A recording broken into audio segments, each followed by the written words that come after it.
Kalau kita berbicara tentang isu korupsi dalam pilkada, maka ada 3 yang biasanya menjadi sasaran mainan isu korupsi ini.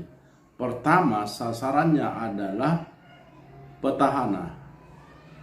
Petahana biasanya menjadi sasaran utama, ya, dan dijadikan sasaran pantul oleh mereka-mereka yang memainkan isu korupsi.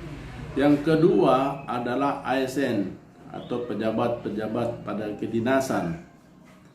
Dan yang ketiga adalah para wira swasta atau pengusaha-pengusaha.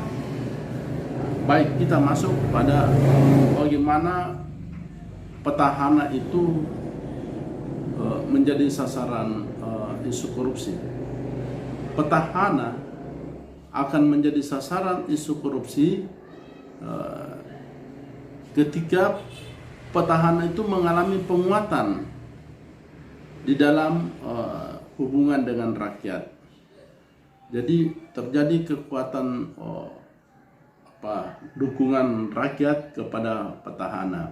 Yang kedua, ketika pembangunan dilakukan atau APBD dijalankan dengan begitu pesat, dengan anggaran yang cukup besar, sehingga mereka mencari celah bahwa dari sekian program-program yang sudah dianggarkan ini, tentulah ada anggaran yang disalahgunakan.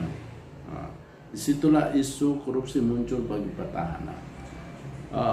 Sasaran yang kedua adalah ASN. Siapa ASN yang menjadi sasaran isu korupsi?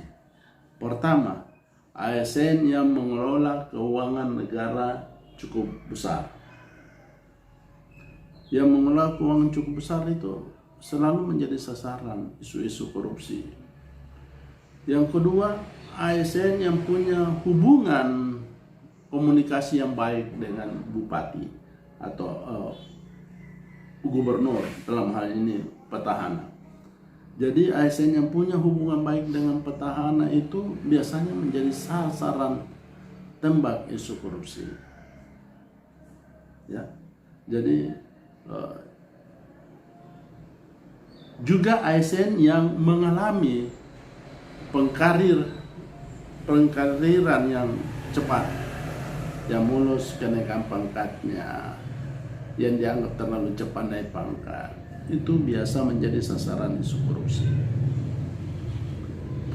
Yang ketiga adalah pengusaha. Pengusaha yang bagaimana yang menjadi sasaran isu korupsi?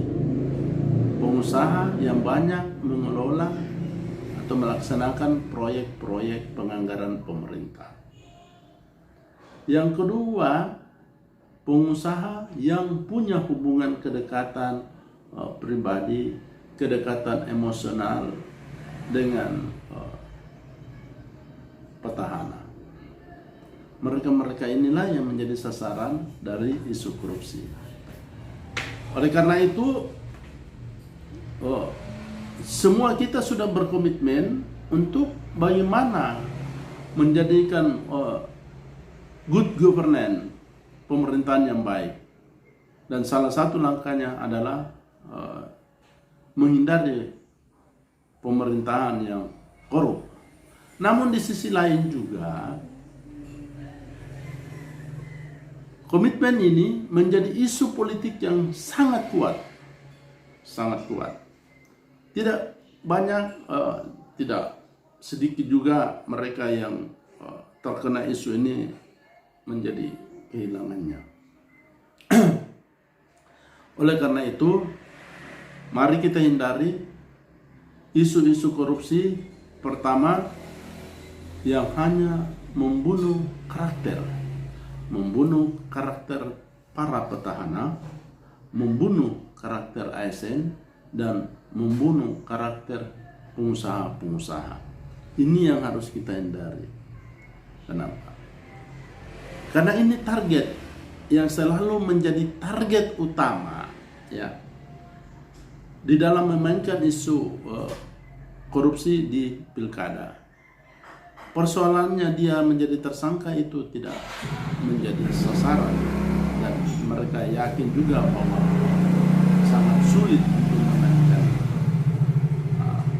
Sahabat-sahabat para anti korupsi, khususnya para penegak hukum dalam menangani isu-isu korupsi seputar pilkada, tentulah kita sangat perlu berhati-hati sekali.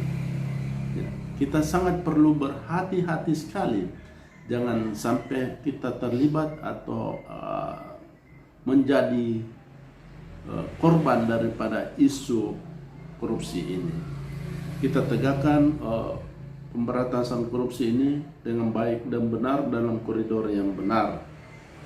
Jangan dalam upaya menjebak atau menjatuhkan seseorang dengan isu korupsi.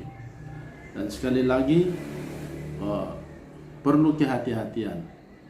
Perlu kehati-hatian dalam penanganan isu korupsi dalam pilkada. Jangan lupa